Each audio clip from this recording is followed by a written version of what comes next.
que Rusia había descubierto la vacuna contra el coronavirus. Nosotros acá dijimos, es muy raro lo que está haciendo, porque toda la comunidad internacional está perpleja porque falta la fase 3, que cuando todas las vacunas se experimentan en 3 fases, no se puede registrar antes. La palabra, entonces, ¿qué pasó? Entonces yo dije, va a experimentar con seres humanos, no corresponde con millones de seres humanos lo que debería experimentar con algunos miles. Ayer se comunicó conmigo Patricia Lee de la agencia Sputnik, y dijo, quiero salir al aire a rebatirte. Y salió a rebatirme y dijo, no es verdad lo que vos dijiste, que la vacuna se haga sin fase 3. Se va a hacer la fase 3 como cualquier vacuna del mundo, eso lo dicen los dirigentes rusos, científicos, y si la vacuna está bien, en enero la vamos a aplicar. Entonces yo le decía, pero eso no es lo que dijo Putin, y ella sobre eso no opinaba. Pero vos dijiste. Yo te digo, primero, la embajada rusa, tengo frente a mí tuit del 10 de agosto, embajada rusa en Buenos Aires, diciendo, Rusia sorprendió con un anuncio de una vacuna contra el coronavirus cuya licencia estará lista el día 12 de agosto y en octubre de este año se comenzará a aplicar. Eso, la embajada rusa en Buenos Aires, textual. O sea, no es que la información fue incorrecta porque uno la dio, sino que estamos viendo los ecos de la información que daba el gobierno ruso oficialmente, que ahora se ve que era una chantada, porque ahora lo que está diciendo es que no descubrió la vacuna, no está la vacuna en todo caso está al mismo nivel que el resto de las vacunas del mundo y va a estar en enero, si es que está, y ojalá que esté. Lo segundo, yo leí, página 12, yo no la había leído, leía una nota que emitió la misma agencia Sputnik, poniéndolo como un hito en la historia humana, algo que ojalá lo sea, aún no lo es, y contando la historia de la capacidad rusa para generar vacunas desde Catalina la Grande en adelante hasta todas las vacunas soviéticas que se desarrollaron, etcétera, para decir, Rusia tiene una gran experiencia y está otra vez haciendo historia, y la verdad que ojalá hubiera sido así, pero no está siendo así, y bueno, y vale la aclaración de Patricia Lee de decir, bueno, esto no está comprobado, está en fase 3 como el resto de las vacunas del mundo.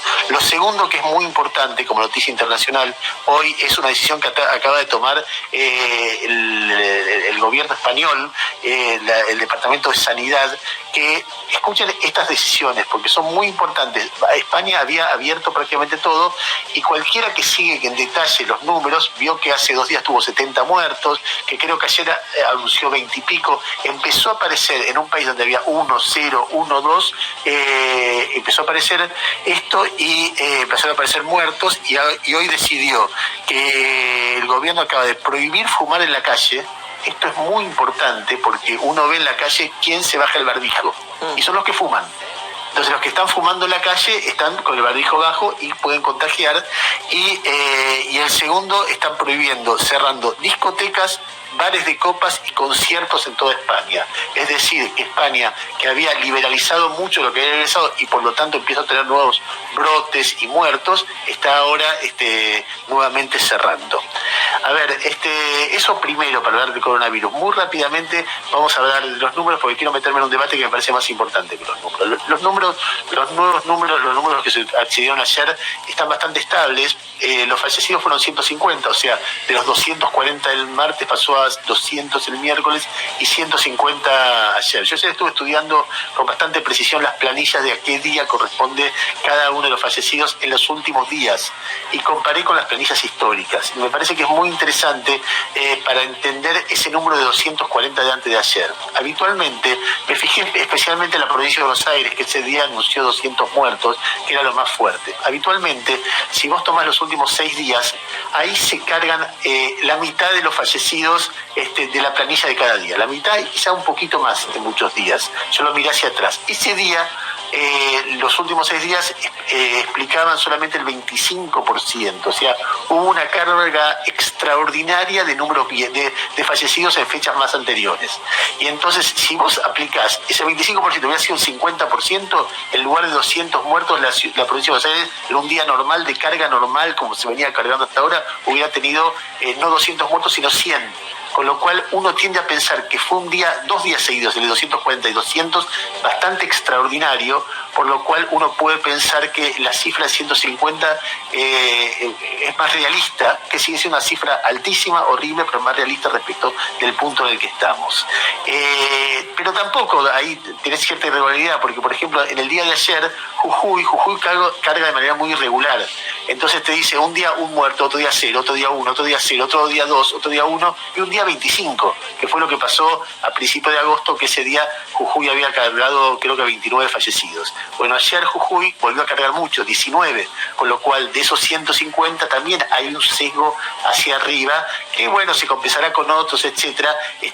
En todos los países pasó, hay gente que se enoja con esto, pero en todos los países pasó que cuando la carga de fallecidos es mucha, la burocracia tiene capacidad para procesarlo de manera bastante errática, anárquica, no de manera regular. Yo lo he visto en España, lo he visto en Chile, lo he visto en la India, lo he visto en distintos lugares, en Estados Unidos ayer una nota del New York Times que vienen investigando lugar por lugar de Estados Unidos cuánta gente murió este año, estos 4 meses, y cuánta gente murió el año pasado. Y dice, los registros de Estados Unidos dan 160.000 muertos hoy, pero en realidad la cantidad de gente que murió más este año, estos 4 meses, que el año pasado son 210.000, o sea, 50.000, y es el país, digamos, los países, debe ser de los 7, 8 países con la burocracia más eficiente del mundo, y fíjense el gap que hay, con lo cual yo no diría que esto es una cosa no habitual. Pero volviendo al tema, muertos más o menos alrededor de 150, casos estables en 7.500 y en terapia intensiva unas 60 personas más.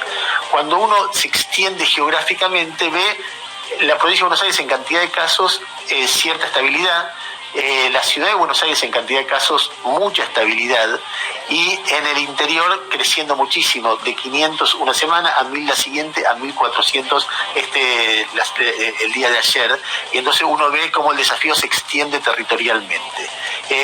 Simplemente para registrar, ayer el interior registró 40 fallecidos, 19 de ellos fueron acumulados de Jujuy, pero vos tenés 4 fallecidos en el Chaco, 3 fallecidos en Córdoba, 7 en Mendoza, que está sufriendo mucho Mendoza en estos días, 2 en Entre Ríos, 3 en Santa Fe, 3 en Río Negro y 1 en Tierra del Fuego. Eso es básicamente el informe numérico del día de ayer, y lo que uno está viendo, naturalmente, que hay un registro, un debate dentro del gobierno, que veremos cómo se salda en el día de hoy, cuando anuncien las nuevas medidas, más restrictivas algunas, menos restrictivas otras, o más aperturistas, sobre cómo seguimos con esto.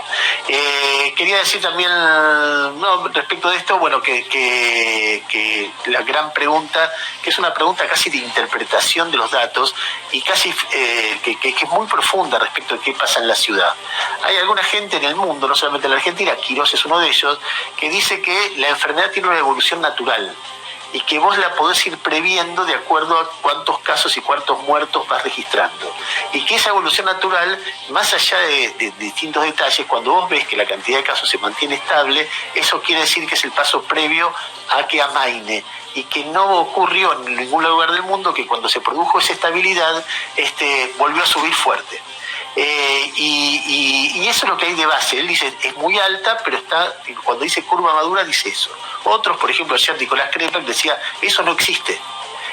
Y es otra interpretación. Esto, hasta mientras sigue el virus dando vueltas, contagia y mata, y hay que cuidarse mucho. No es que Quirós dice no hay que cuidarse, dice que hay que cuidarse, pero tiene una visión de que hay algo que pasa, que por ahí no se puede registrar, porque no se puede registrar la inmunidad, pero que la sociedad, que es golpeada fuerte por el virus, y vaya si la ciudad lo fue, se inmuniza al mismo tiempo, y entonces primero se estabiliza, y uno ve en un momento, realmente a mí cuando hablo con él me resulta muy convincente, porque vos ves un momento que la ciudad se abrió, la gente anda por la calle y todo eso, y no crece la cantidad de casos y no crece la cantidad de fallecidos. Entonces de repente tiene razón, ojalá lo tenga, porque eso va a tranquilizar un poco, y después se irá viendo que en distintos distritos conurbanos se produce el mismo fenómeno. Igual es una pregunta que todavía no tiene respuesta.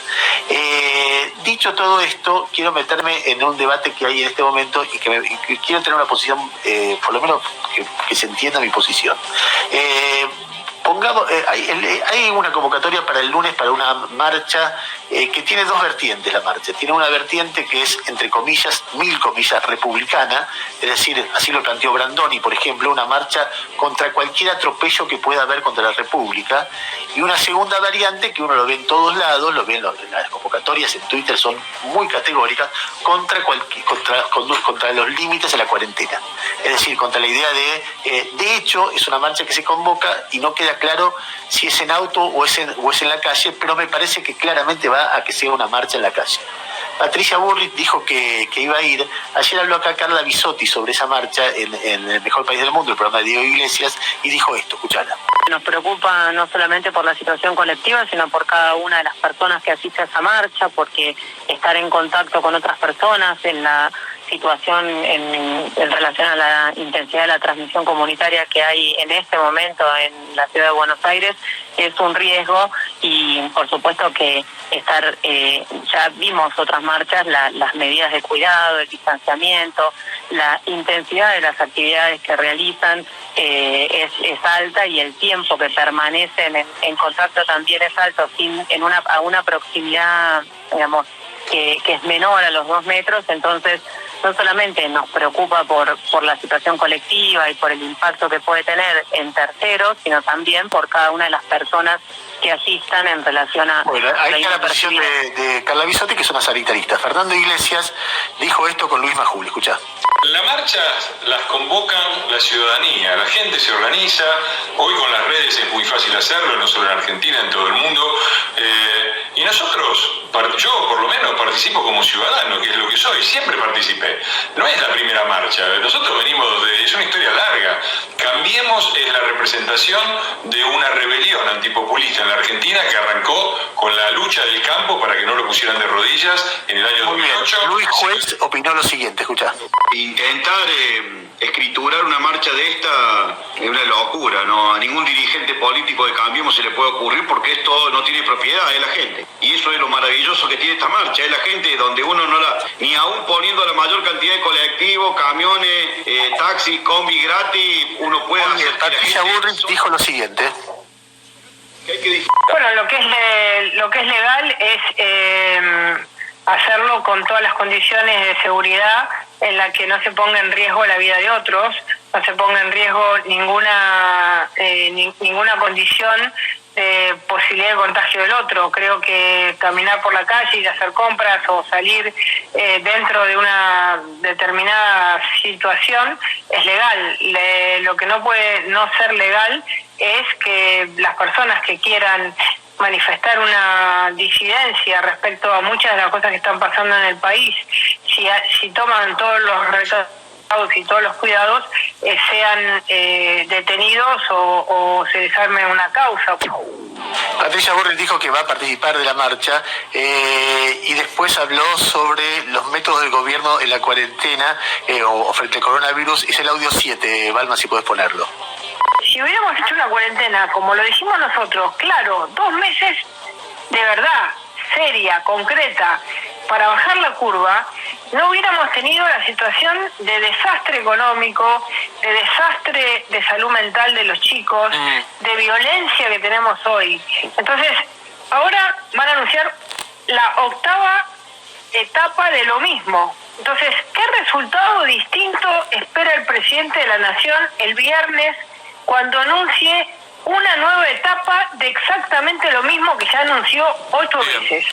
A mí a todo esto se sumó Miguel Ángel Pichetto. Patricia Bullrich dijo que va a participar de la marcha. Miguel Ángel Pichetto dijo esto, escuchá. En una primera etapa parecía razonable, era para preparar los equipos de salud. Luego se convirtió en un mecanismo de inmovilizar a la sociedad para siempre, casi no hay una mirada de salida. Uno cuando lo escucha al ministro de Salud de la provincia de Buenos Aires anunciando muertes y colapsos y los 1000 infiernos, contando muertos, bueno, uno cree que se convierte en un método de encerrado a la gente para que no salga, para que se pueda seguir gobernando con una fuerte centralidad en el Poder Ejecutivo. Uno imagina cosas que a lo mejor no son ciertas, pero lo que no hay es capacidad para salir, para tener una mirada de salida. La ciudad está intentando hacerlo, a pesar de la resistencia que se le pone de la provincia de Buenos Aires. Por Poné el audio 10, Balma, cuando Pichetto habla de los epidemiólogos. Los epidemiólogos estuvieron de fiesta durante mucho tiempo, eran la única voz, la voz única, no quiero usar ese concepto que se utilizó, pero tuvieron una centralidad superior a la representación política, superior al Congreso, superior hasta el propio Poder Ejecutivo, delegaba las decisiones en este grupo de especialistas. Bueno, ahí está un poco un recorrido por lo que la dirigencia opositora está hablando de esta marcha y en qué contexto lo pone. A ver, déjeme decir algo que quiero, después hablaremos un poquito entre todos. A mí me parece que hay muchas formas de militar en política en este momento. De hecho, tengo un hijo que milita en el movimiento ecológico, Jóvenes por el Clima, y están haciendo cosas maravillosas y de muy alto impacto y mucha eficiencia legislativa. O sea, imaginación, hay artistas que están tratando de hacer lo que pueden en Internet, hay conferencistas que hacen Internet, hay empresas que trabajan en Internet. Internet es un espacio público muy fuerte y muy seguro para esto. Hay forma también de marchar que tiene que ver con quedarte en el auto y salir a tocar bocina y agitar banderas, que también es legítimo. Yo no voy a hablar nunca, yo soy un fanático de las marchas, a mí me encanta la vitalidad de la democracia argentina, que tiene que ver con que es muy callejera, y vos tenés cientos de miles de personas manifestando a favor y en contra del aborto, a favor y en contra del campo, cientos de miles bancando a Macri en la campaña o bancando a Alberto Fernández y a Cristina Fernández de Kirchner, con lo cual es algo que me pone orgulloso del país. Lo que pasa es que en este caso hay un tema de salud. Hay un tema de salud que es central. A ver, es una marcha que básicamente a quien le complica la vida es a Horacio Rodríguez Larreta, porque yo venía recién diciendo, está la curva más o menos estable en la ciudad de Buenos Aires, y vos haces esa marcha, de repente la sacudís y la metés para arriba, y la empezás a hacer subir. Entonces es una cosa que, como habitante de esta ciudad, me preocupa por las personas que participan, por mí, por mis hijos, por todo lo que tenemos alrededor, que haya gente que vaya a manifestarse públicamente en un contexto donde nadie puede asegurar que la gente no se mezcle y no se contagie, y entonces se está jugando con la vida de las personas, de las que participan y las que no. Me parece además dos o tres cosas, que la defensa de la democracia debe ser un valor muy importante, pero tiene que ser muy fundamentado, porque si vos defendés la democracia, cuando la democracia no está en riesgo, sino hay elementos de la democracia que no te gustan, pero la democracia no está en riesgo, el día que haya que defender la democracia nadie te va a creer. Y entonces vivís defendiendo una democracia que no está en riesgo, y realmente no me parece. Cuando uno mira, a ver, ¿qué pasa? ¿Cuándo pasa que la democracia está en riesgo? Bueno, cuando no hay independencia del Poder Judicial, hoy en su medida la hay, cuando hay presos políticos, cuando hay exiliados, cuando no hay alternancia en el poder, cuando no hay libertad de prensa, cuando se escracha a periodistas, cuando se hacen juicios públicos a periodistas, cuando se mata a las personas, Bueno, nada de eso está pasando en el país. Entonces, el motivo me parece que también lo discuto. Por supuesto que cada cual puede percibir lo que quiera y manifestar, pero si tren de dar mi opinión, creo que no me parece, el motivo me parece que es muy exagerado, no es dramático lo que está pasando con la democracia. Hay un tema sanitario en el medio, me parece que eso es muy peligroso, y entonces es una marcha que a mí no me genera el disfrute que tengo de la democracia habitualmente, sino que me genera mucha preocupación como habitante de la ciudad de Buenos Aires. No soy porteño, por eso no digo porteño, y como persona que quiere cuidar la vida, participar del cuidado de la vida de la gente. Y hay un tercer elemento que tiene que ver con lo que dice Patricia Bullrich. A ver, yo lo escucho a Pichetto, a mí Pichetto me sorprende, porque yo a Pichetto siempre lo vi oficialista, del 89 hasta el 2019, siempre fue, incluyendo la etapa de Macri. Es la primera vez que lo veo opositor, y siempre lo escuché decir que lo importante de un político es que su aporte a la garantía de gobernabilidad. Siempre dijo eso. Entonces así justificó que estaba con Menem cuando estaba Menem, que estaba con Dualde cuando estaba Dualde, que estaba con Néstor cuando estaba Néstor Kirchner, con Cristina Kirchner cuando estaba Kirchner y con Macri cuando estaba Macri. Bueno, esa parte se olvidó toda su vida Pichetto cuando dice esto. Y cuando habla que los epidemiólogos no van a poder salir a la calle, bueno, vamos a ver, me parece que no, a mí me da ganas de aplaudir a los epidemiólogos, me parece cruel, me parece que es realmente un gesto de bolsonarismo y de trampismo, es decir, no creemos en los científicos, creemos en la religión, en nuestras opiniones, defendemos nuestra libertad, no importa lo que digan los científicos de cómo te tenés que cuidar, y como dirigente no me parece responsable, me parece que está mal. Y respecto de lo que dice Patricia Bullrich, hace rato que no hago una editorial, de nosotros lo hubiéramos hecho mejor, me parece que es un argumento muy endeble. Primero porque las dos veces que participó de gobierno Patricia Bullrich no lo hicieron mejor. Es decir, de la Rúa, ella fue su ministra, no hizo un buen gobierno, y me parece que Macri tampoco. Y entonces lo que registra esto, y no estoy exagerando esto, porque lo registra es que es muy difícil hacer las cosas bien en un gobierno sin pandemia. Imagínate lo difícil que es con pandemia. Entonces, la escucho a ella y pienso, bueno, entonces, si cambiemos, maneja la ciudad de Buenos Aires. ¿Por qué la ciudad de Buenos Aires es la ciudad más golpeada del país? Si cambiamos, maneja Mendoza. ¿Por qué ayer tuvo 7 muertos? Si Jujuy está manejado por Cambiemos, ¿por qué está colapsado el gobierno, el sistema sanitario de Jujuy? Y la respuesta no es que tiene la culpa Morales o Rodríguez Larreta o Sáenz, Suárez, Rodolfo Suárez. Suárez, perdón, el gobernador de Mendoza. No tiene la culpa de nada. Están haciendo lo que pueden, igual que el gobierno nacional, y es muy difícil lo que están haciendo. Y algunas cosas las hacen bien, otras cosas hacen mal. Yo me pongo en lugar de ellos, no me gustaría estar. Tienen que organizar que la comida llegue a los barrios, que la asistencia financiera llegue, que los test estén, que se cuenten bien los test, que los bioquímicos trabajen como corresponde, que haya más camas, que haya más respiradores, que haya camisolines, que haya respiradores, que el sistema de salud funcione, que cuando la gente va a pedir el hijo se enferma, vaya al hospital donde hay una cama libre y no a un hospital donde tiene una cama ocupada. Aprender de ciencia, aprender sobre la marcha, todo eso está haciendo el Estado argentino en este momento.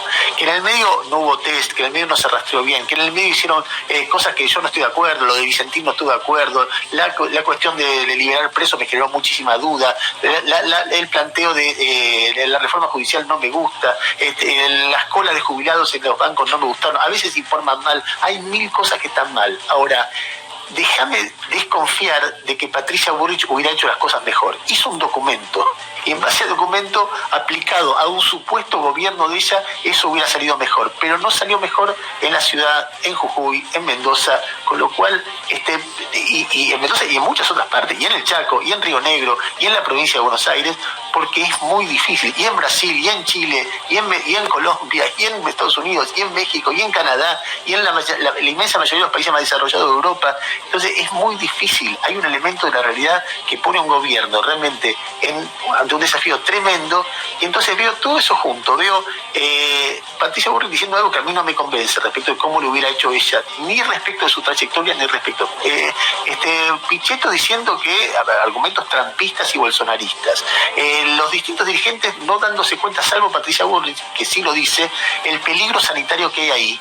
Y veo que además hay un saboteo muy fuerte a lo que hace Rodríguez Larreta en la capital, que como lo dije desde el principio, porque esto realmente no es, ni lo que estoy diciendo no es ni en defensa ni de Alberto Fernández, ni de Rodríguez Larreta, ni de Morales, ni estoy defendiendo una política sanitaria que me parece que mundialmente me convence mucho. Me parece que la marcha me preocupa, no es que me alegra por la democracia, como dice Luis Juez, me preocupa y me preocupa mucho, porque la gente se va a mezclar, eso va a significar algunos contagios más, eso puede hacer que se demore la vuelta al trabajo de muchísima gente, o sea que tiene efectos sanitarios, efectos sobre la vida de las personas y efectos sobre el trabajo de las personas. O sea, no estoy de acuerdo con la marcha, no me parece bien y no me gusta la actitud de los sectores opositores que están planteando esto como están planteando. Yo creo que Macri, que es el que está detrás de esta historia, está en un momento muy malo de la percepción que tiene la sociedad. Ayer sacó un obituario, mandó un mensaje. Mandó una carta a la familia. Que es una carta a la familia de Nardelli, después de la muerte de Sergio Nardelli, donde prácticamente acusa al gobierno nacional de haberlo matado. Y es una cosa, es tan grave como haberlo acusado a él de haber hecho desaparecer a Maldonado. Digo, yo sé lo que sufriste por las agresiones que recibiste. Le da un contenido político que es estremecedor, dado que la presión que vivía Nardelli tenía que ver con muchas cosas, entre otras que su empresa estaba en una situación terminal, el gobierno se mete en esto, pero los últimos días fue escrachado por deudores, por acreedores, porque no les pagaba. O sea, era una situación, pero anda a interpretar políticamente porque muere una persona de un infarto. Muy lo clásico que hace Cristina cuando muere alguien de eso, cuando decía Néstor murió por las agresiones que recibía, bueno, algo muy parecido en su forma de funcionamiento. Entonces, nada, quería hacer una editorial, hacía rato una editorial, pues no me gusta la marcha del 11 de agosto, el 17 de agosto. No me gusta, me parece preocupante, me parece que es muy irresponsable lo que están haciendo muchos dirigentes, y me parece que en situaciones como esta, dada la dificultad, lo que uno puede entender es razonamientos, advertencias. El tono de Adolfo Rubinstein para mí es incuestionable, aunque sus argumentos puedan ser debatibles o no, pero no el tono de Patricia Bullrich, no el tono de Pichetto, no el tono de Luis Juez. Quizá hablemos con ellos en el día de hoy o el próximo lunes. No sé, perdón, me extendí mucho, no sé Jairo o Gus si quieren agregar algo. No. Bueno. No, es tu editorial, adelante. Claro. Yo solo estoy viendo si la estoy traduciendo en ruso para mandársela a Putin y que él decida. Bueno, a ver, 2 o 3 cosas simplemente para ir terminado. Lo demás, lo que sigue es económico y es menos importante. Simplemente marcar que hubo una marcha también ayer en Córdoba, y insisto que yo sé que el tema es mucho más terrible, pero insisto que esas cosas se pueden hacer de otras maneras. Una marcha pidiendo justicia por el asesinato por parte de la policía de un joven llamado Blas Correas. Y fue una marcha bastante importante y quiero registrar porque es otro hecho de violencia policial que estamos marcando. Y simplemente para cerrar con el tema del coronavirus, la declaración de Sigman, que hizo también una carta pública de despedida a Sergio Nardelli, un pronunciamiento público, diciendo que, tratándolo como un prócer del mundo empresario, y hoy Sigman es un hombre muy cercano al gobierno, y vos ves ahí la complejidad de cómo se ve a una persona de distintos puntos de vista. Bueno, dicho todo esto, ponemos el aviso de Jairo y nos vamos a los números de Jairo Stracha. Dale. Garantizar, la forma que tiene tu pyme de acceder a las mejores líneas de crédito de todos los bancos. Garantizar, facilitamos tu financiamiento, garantizamos tu crecimiento. 1,9% la inflación de julio, lo informó el INDEC ayer, acumula 15,8% en lo que va del año y 42,5% en los últimos 12 meses, con las tarifas congeladas, con educación subiendo 0,1%. La inflación se mantiene en un nivel de desaceleración, pero anota Yami los aumentos que ya se vienen para agosto y elevan la posibilidad de que la inflación vuelva a acelerarse. Por un lado, internet, celulares, harina, y está discutiéndose todavía en qué momento se viene el aumento de la nafta. Hasta ahora no hay novedades de que vaya a ocurrir este fin de semana, pero quédense conectados, dale. Una aprobación ayer en el Congreso, finalmente es ley la mega moratoria que mandó la AFIP y el Poder Ejecutivo, pedida por todo el sector empresario que está atravesando la crisis de la pandemia, con deudas hasta el 30 de junio, aunque se puede llegar a prorrogar, deudas impositivas y previsionales, con la primera cuota que se pagaría en noviembre y tiempo para anotarse al final de octubre. Hay que decir ahí que el punto polémico es que se incluyó finalmente, sin modificaciones, la inclusión de los quebrados, con todos los focos apuntando a si se beneficia o no con esto por ejemplo, empresa del grupo Indalo de Cristóbal López y Fabián de Sousa. Lo que sí se incluyó también a pedido de la oposición son premios para los cumplidores. Hay mega moratoria aprobada. Una más. 46% aumentaron en promedio los precios de los juguetes en la previa del Día del Niño, donde está explotando la venta por comercio electrónico y todos los padres fijándose lo que valen las muñecas LOL y otras yerbas de cara al regalo de este domingo. Balma, cerra vos.